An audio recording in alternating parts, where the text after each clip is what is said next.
Welcome to On the Edge. Today's guest is Emmy-nominated producer, activist for stunts, Peabody Award winner, Nonie Robinson. Welcome to the show, Nonie. Oh, thank you for having me. Thank you so much. Thank you. I'm so glad you were available because I know your schedule is really busy. So let's just jump right in, okay? What Okay. what was your childhood dream? Because you have so many talents. What was your childhood dream? As a kid, I actually wanted to be a performer. I was really heavily into like dance performance, into acting, and I come from a family of singers and songwriters.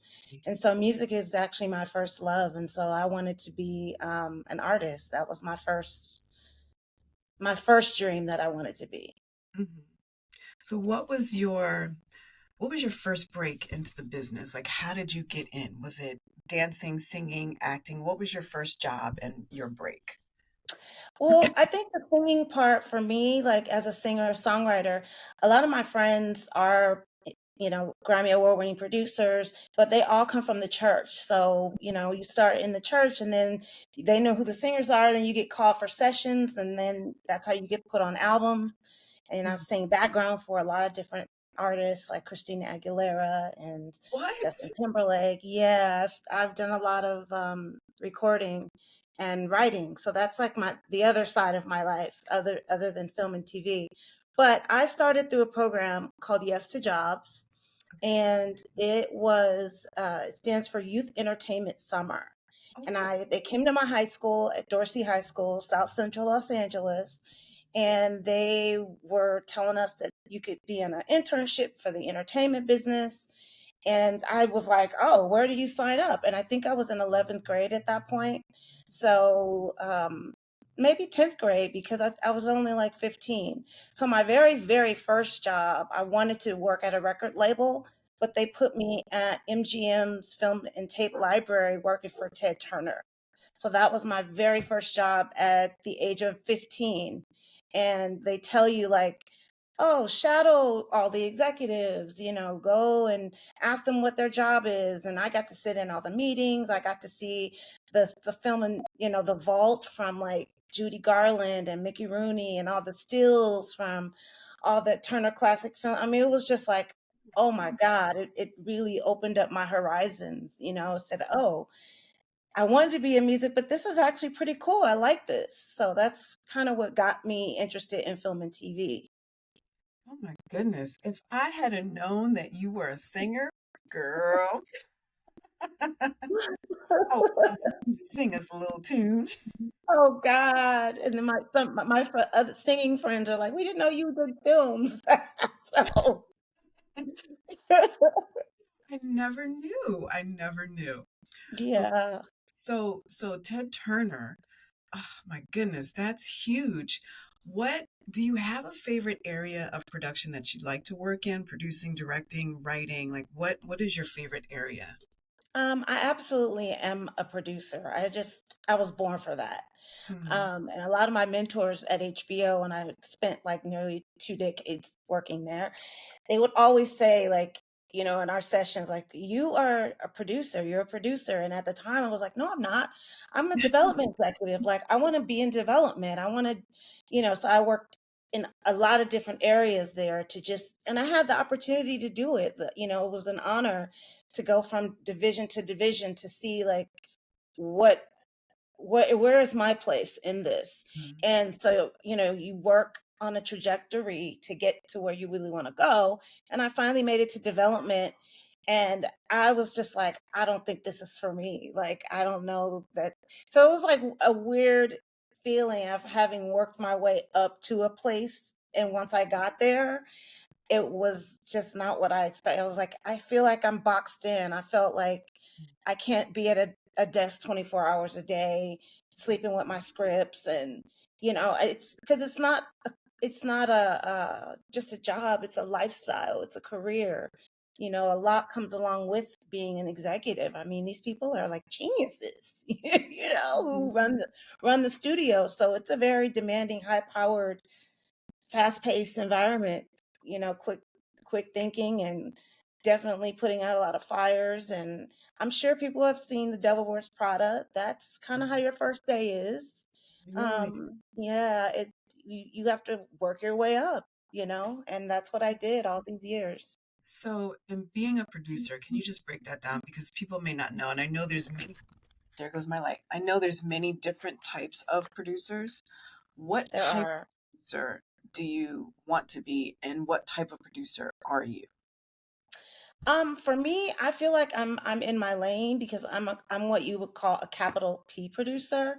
It's just like, the bottom line is with me. I'm overseeing the entire project from development to picture lock to, getting distribution.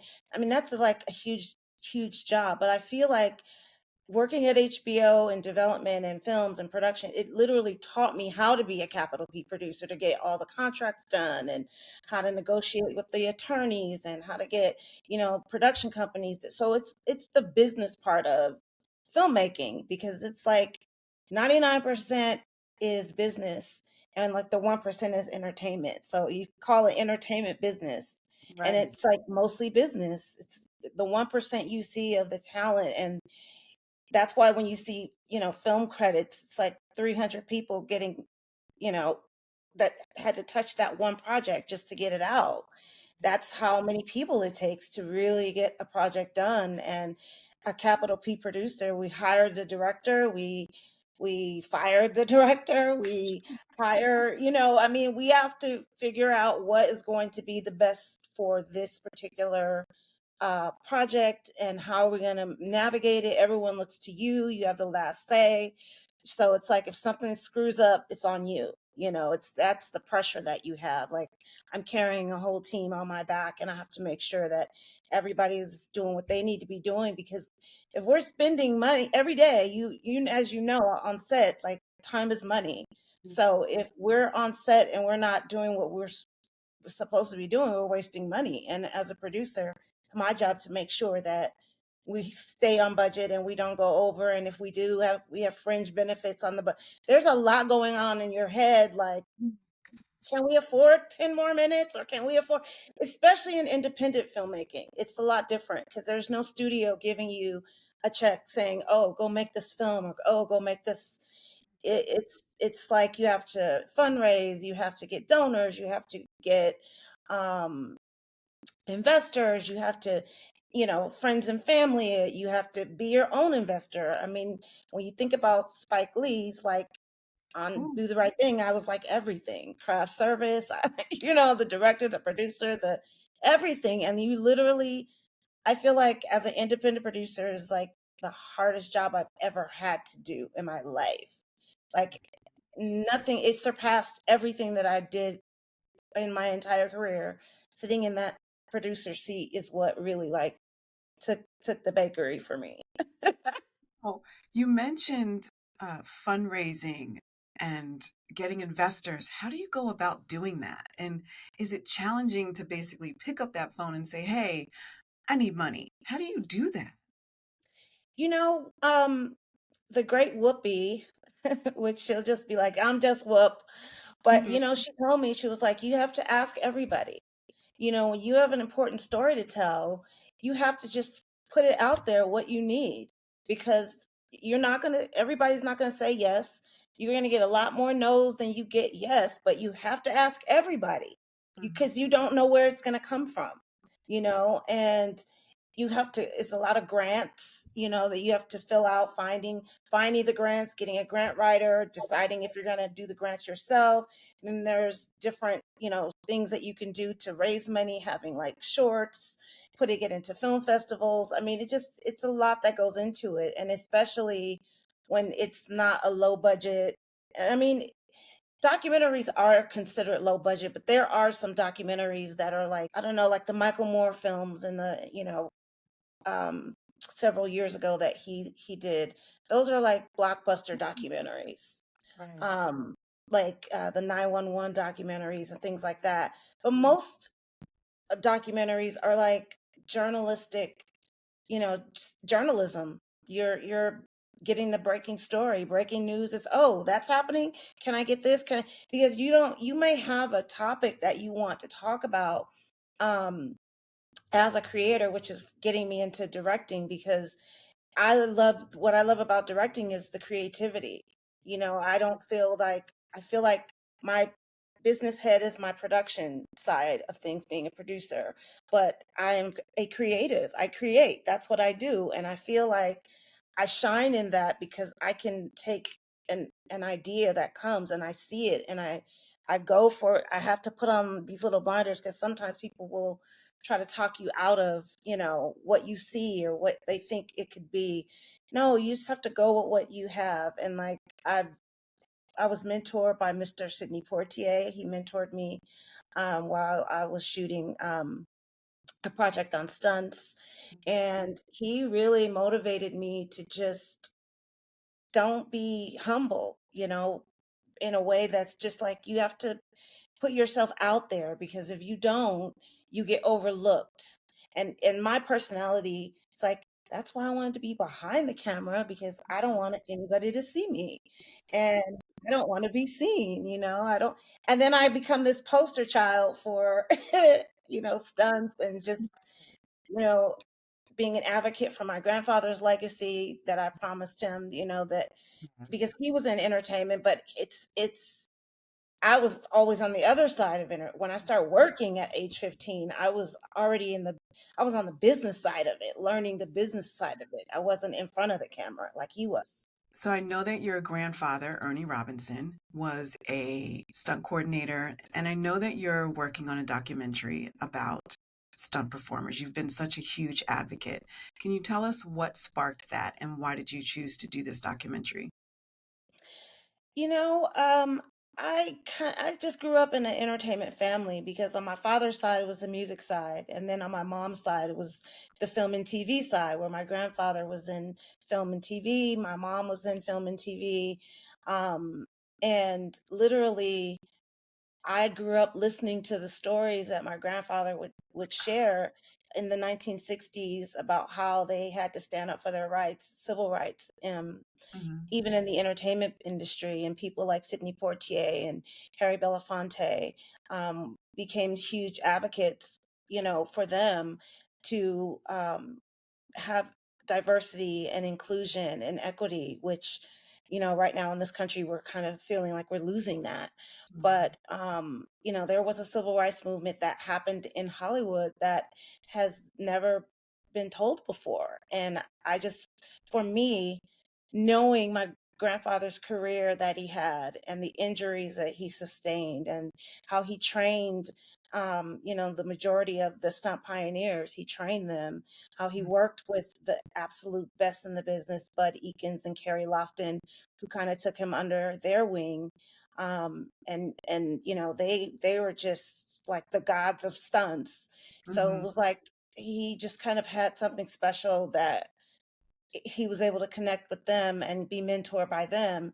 And then mhm, he paid it forward to mentor other women and minorities because at the time they didn't really want women, they didn't want minorities, they were painting people down instead mhm, of hiring a black or minority person of color. They would just paint someone down, whether mhm, it was Egyptian or Asian or blackface. A lot of blackface, was used to double black actors, especially in the late 60s and early 70s, where African Americans and people of color started to come on screen. Because you have to think, before the 1950s, there really weren't black people really right, weren't on TV. We weren't, mhm, or we were seen and not heard from, no lines. We're a mammy, a maid. And mhm, so here you are with Mr. Portier breaking out as a director after winning his Oscar, and he provided a lot of the pioneering black stuntmen their first opportunity to be a second unit director and a stunt coordinator.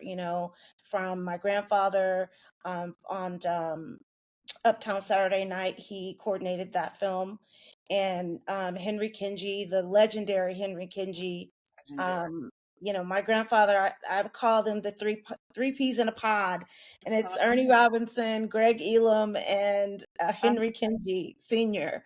So That they are, they were thick as thieves all, for many, many decades. They fought the studios, and they not only, used their voices, but they were exceptionally talented. And I learned more about my grandfather's career interviewing people that knew him and worked with him than I knew from him being my grandfather, because he wasn't, most stunt people are not like, yeah, tomorrow I'm gonna get right. on this set and I'm gonna do blah blah blah. Like, we didn't know, tomorrow you're gonna do a high fall that's gonna be like 200 feet. Like, who knows? And so and it's a process. I understand. So I'm like, I come from a stunt family. I get it. Like, it's a process. You're not gonna tell your family that you might not come home tomorrow, because you're doing something that's never been done. Like, he had done a Canon, doubling Richard Pryor, and that was when they were just first testing C4, and they put too much C4 in the trunk of the car, it blew his car right off the track. And of Oh, course they got the shot, but they thought he had died oh my because of goodness. how it went like five stories down, into a ditch, and they saw his arm hanging out of the car, and they all were running to him, Ernie, are you okay? Are you okay? And then he has his thumbs up. This is the stunt. Thumbs up, like, but they all really, they thought he had died on that show. Thumbs up. And Anybody runs in, got to give that thumbs up so that we know, so that production knows that you're okay. that you're alive, Yeah. yeah. And so my grandfather doubled Richard Pryor on a film called Greased Lightning, and it was a film about race car driving. So that was a pretty hard day for him that day, not only having that accident where he could have died or could have been seriously injured, but he talked about that day, and he's like, as he's getting seen by medics, making sure he's okay, after this accident, he sees a stunt coordinator walking over to him with his head down, and he told my grandfather that his father passed away. He was like, "I'm sorry to tell Oh, you that your father passed away." And so this is, and he said, to this day, I felt like God took my father and he left me here. My grandfather would always say that. He was like, my father saved my life, because I could have died that day on set, but yes. my life was spared, and they took, you know, um, and it's so, we in our family we deal with numbers and things like that, but it's weird Mhm. because I was born a few months after my great grandfather passed away. So, and I'm like, he took one and he gave one, to our family.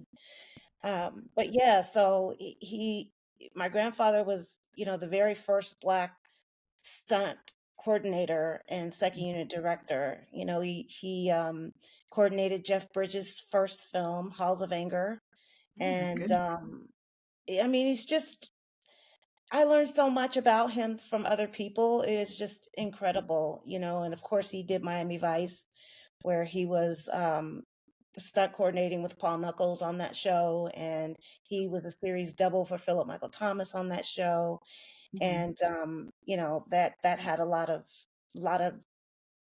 that was a pretty tough gig, because that was one of the hottest shows in the 80s. It's like everybody was watching Miami Vice. It was just going down at 9 o'clock on NBC. It was. It was going down. I mean, as soon as you hear the music, you know what it is. Yes, the So stunts, clothes, the colors, the location, all of it yes, all of it. seen, had to be seen. So that now that we know your grandfather was a true trailblazer, how does that motivate and inspire you today to keep going in this really tough business? For me, my grandfather really preached about resilience, and that's something that he's like, you're gonna fail, you're gonna fall, you're gonna, but get back up and keep Mm-hmm. going. Don't give up. If your heart is set on something, you can do it. You can achieve it.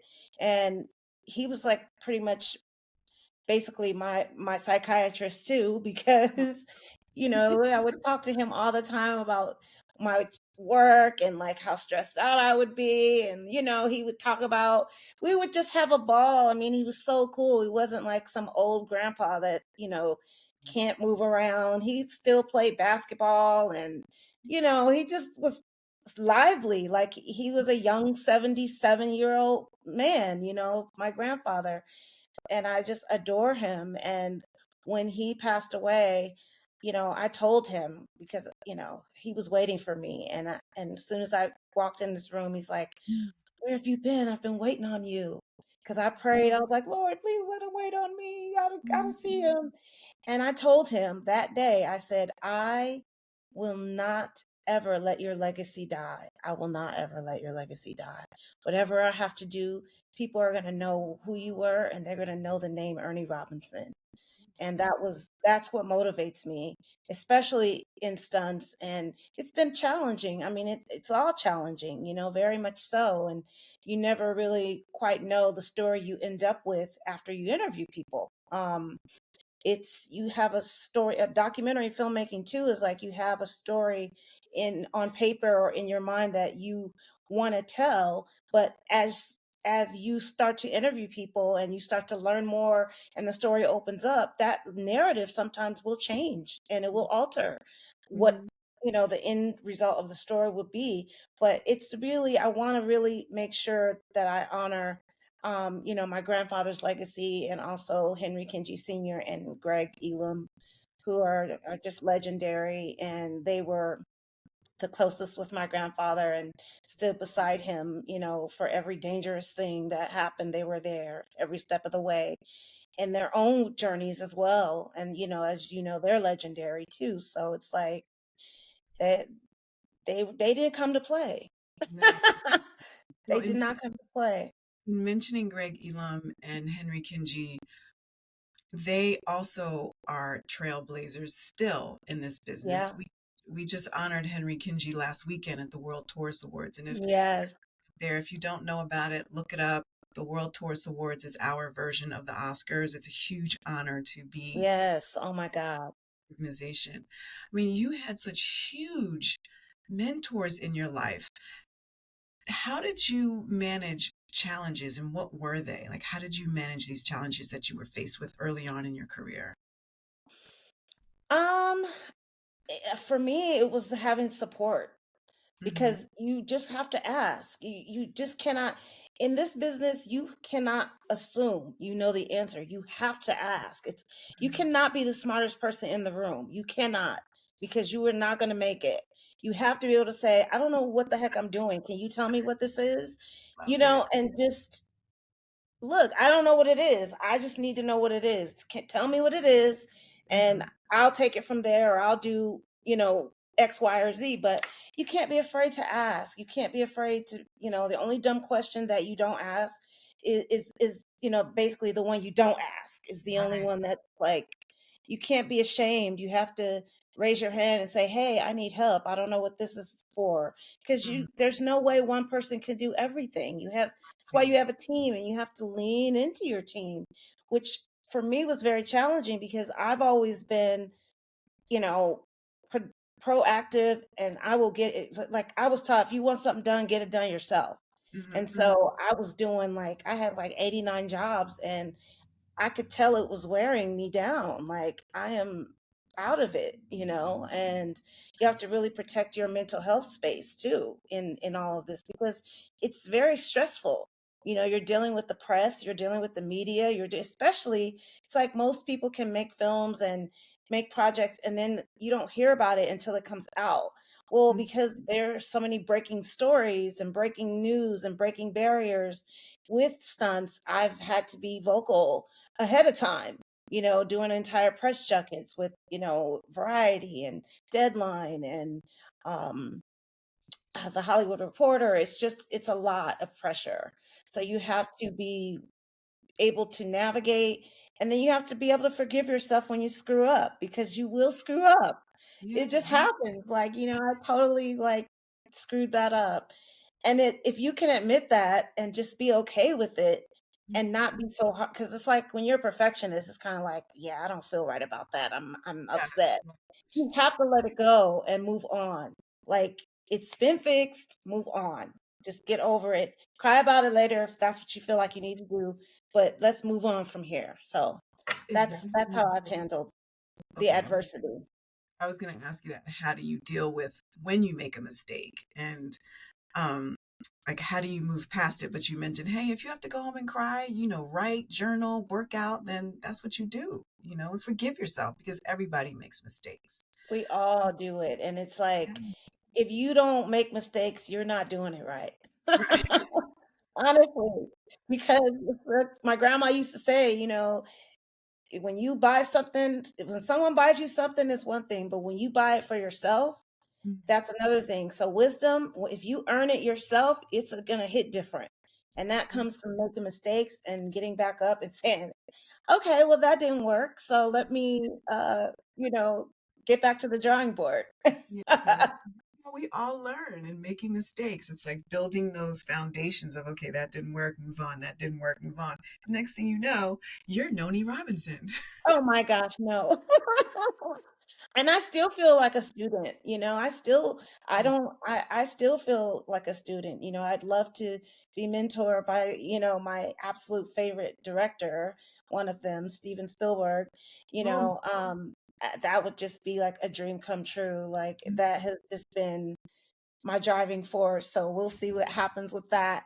But I have others that I look up to. Like I adore Lena Waithe. I love her work. I love, what she stands for the culture. I just feel like, there were just so many phenomenal things that people don't know about um the behind the scenes, so I appreciate podcasts like this that give highlight to what we do because everybody just praises the stars and thinks like they just woke up like this and it happened, no, like 89 people helped this happen. yes, you exactly. know Do Everybody you- has a different job and a function.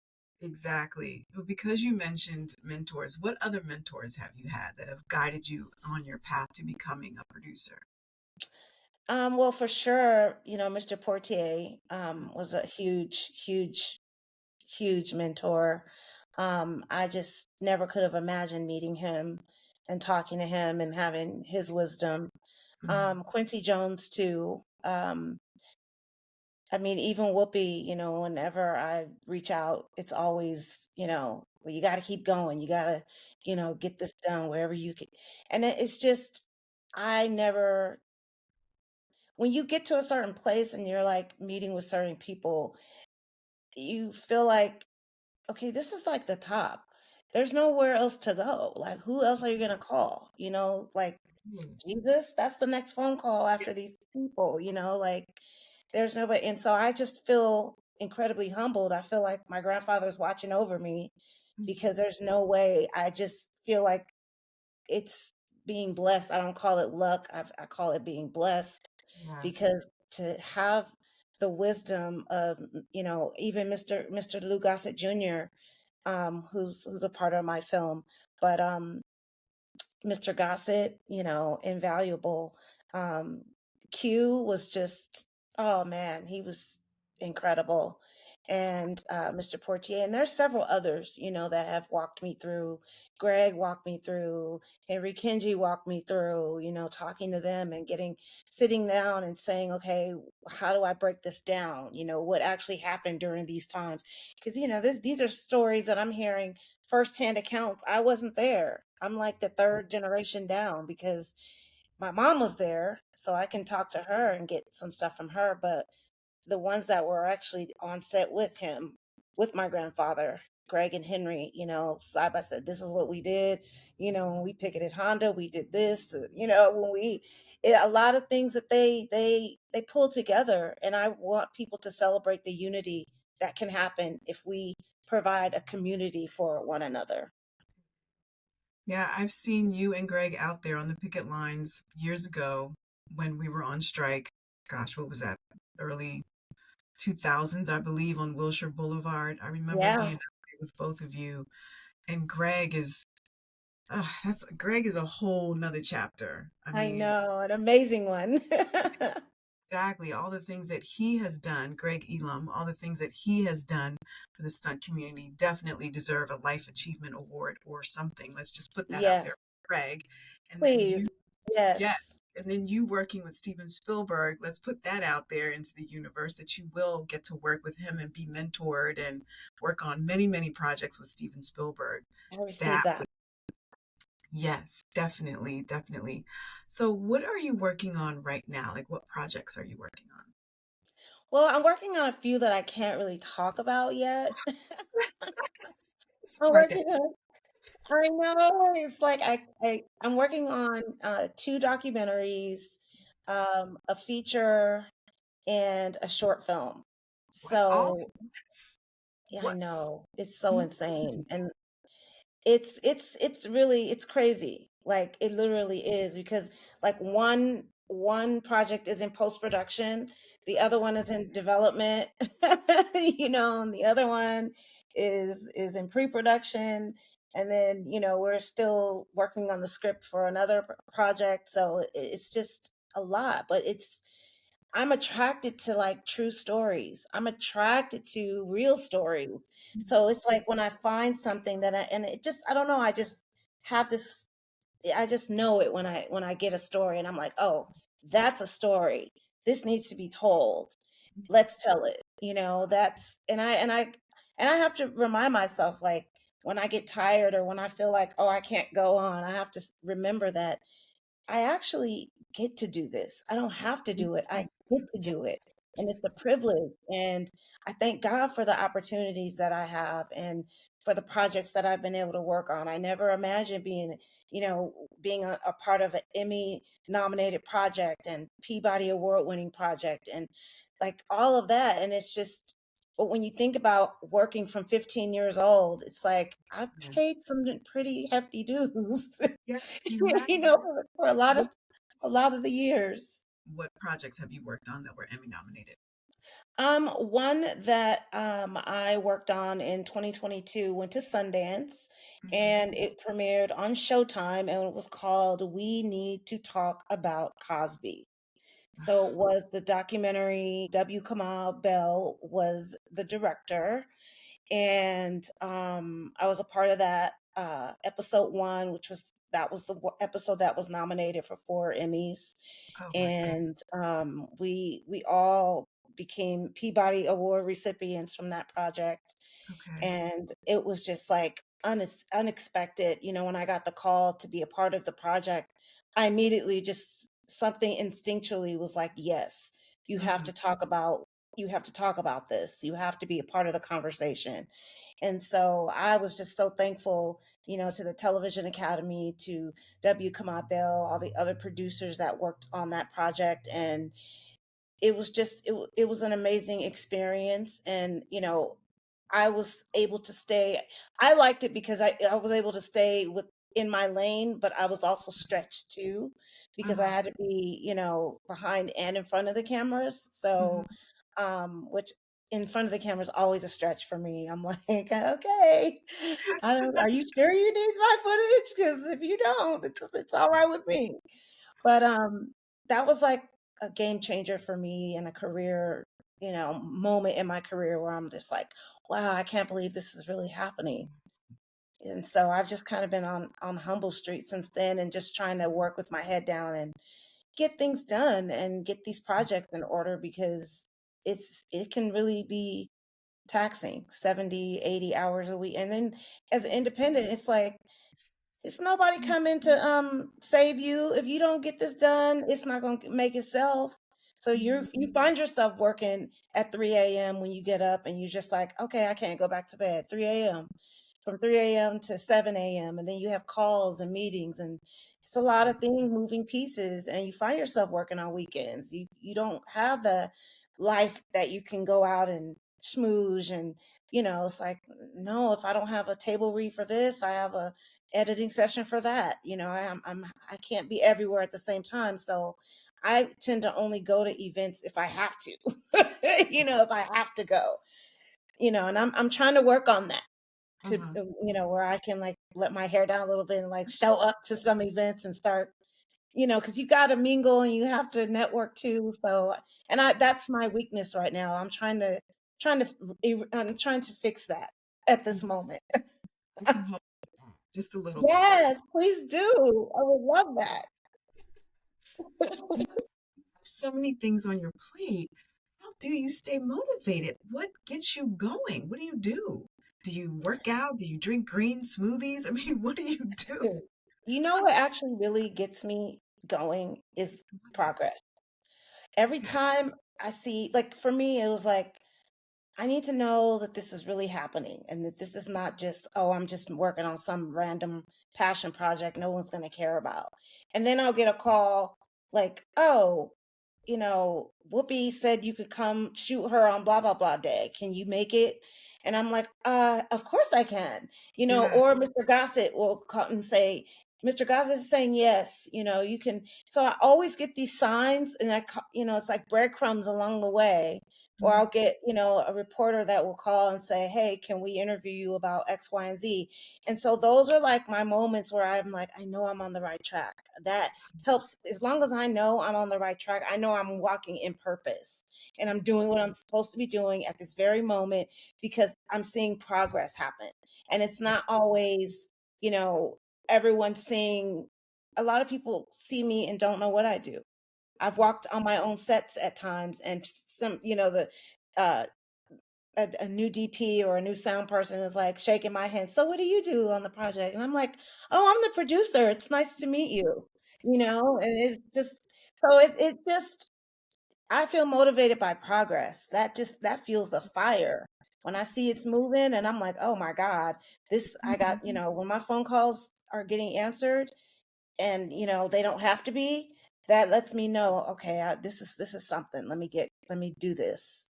Yes. You always have to start right away. Like you can't. Yeah, you just have to start, Exactly. because if you You, don't, if I didn't start making my film when I first got the urge to do it, or the instruction to do it, yes. I don't know where I would be. I would have missed all of this stuff that we Mm, were able to get. The Smithsonian, we didn't know that at the time. We didn't know about, the honor that they honored the first Black pioneer stuntmen and women at the Smithsonian in DC. That came about, during production. That was something that I didn't even have in the script. So I would have missed all of that if I hadn't started when I was supposed to. well, I'm sure you've heard this saying, when you dream bigger, because that was definitely a bigger dream that you haven't even thought of. I wanted to go Yeah. back to your mentors. So you've been mentored. Do you believe in mentoring, and are you giving back and mentoring people in the film and TV industry? Yes, actually, I am a huge advocate for mentoring because somebody had to help me. And I Mhm. feel like it's my responsibility, and it's a lot of our responsibilities when you get to a certain place in your career.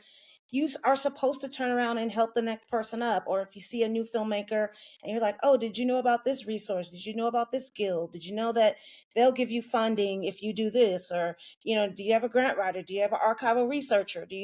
So it's like, I'm here as a sounding board to help other, professionals in their career, just like I still have mentors to this day, that I am like, I don't know how I'm going to address this, or, this was kind of big, you know what I mean? I don't know how to navigate this, and I'll have to ask for help. So I want to be that for other people, and I really value that. I value paying it forward. And so I've been a consultant many times before, consulting talent.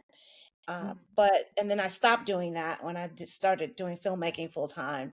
But I'm moving back into consulting again to, help direct, a path of someone's career that they may need Mhm. help on, or they need, mentorship or leadership, some qualities or some insight. Because you get a lot of, it's about community in the film business. It's not always, what you can do, it's who Mhm. and if you build that community and that tribe of people that you trust, that will tell you the truth and will tell you, like, don't do that, don't do that. Like, yeah, you got to be able to be told no, and be okay with it. Like, okay, well, that idea is over. Let me hit this back again.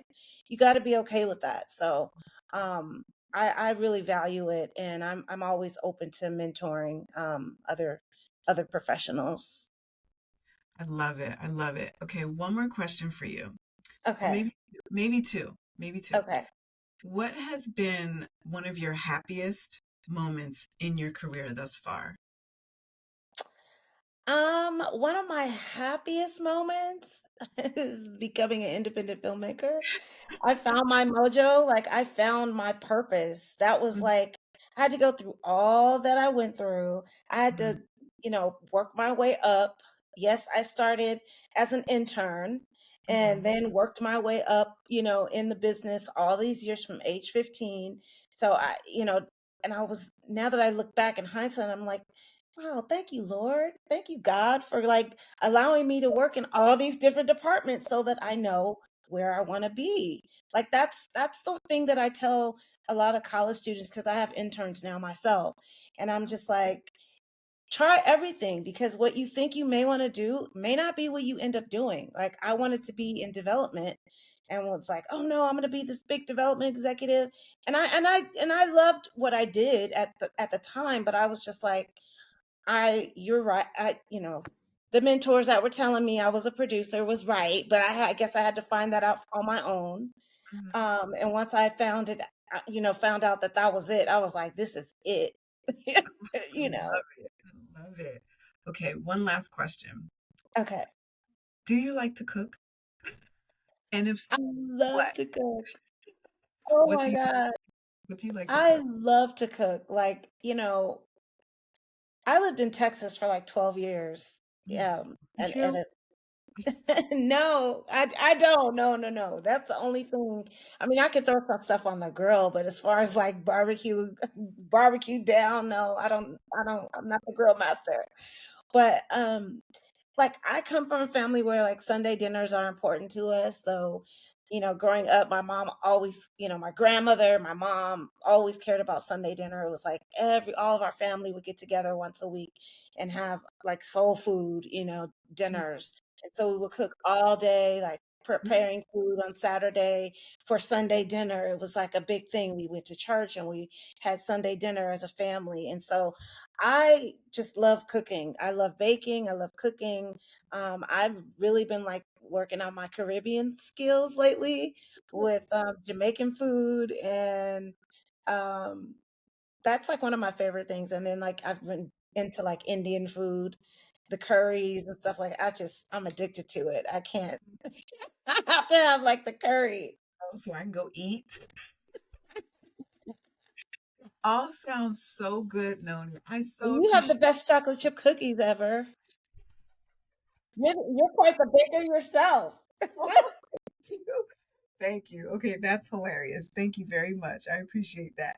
So how do people get in touch with you? What are your social media handles that you're willing to give out? Um, Definitely follow me on Instagram. Drop me a DM. My Instagram is Nonie L Robinson. Um, that's my handle on Instagram. And that's the best way to probably get in touch with me, unless you want to connect on LinkedIn. I'm Mhm. definitely on LinkedIn as well. So, yeah, reach out. Don't feel I'm always available. Reach out and That's willing to talk and meet new people. okay. Great. Again, thank you, Noni. It was a pleasure to spend some time with Oh, thank you for having me. I'm so excited. Thank you. you. Thank you. Thank you for watching. Remember to hit that like and subscribe button. Make sure to follow Angela Merle and On the Edge with Angela Merle on IG for quick clips of every episode.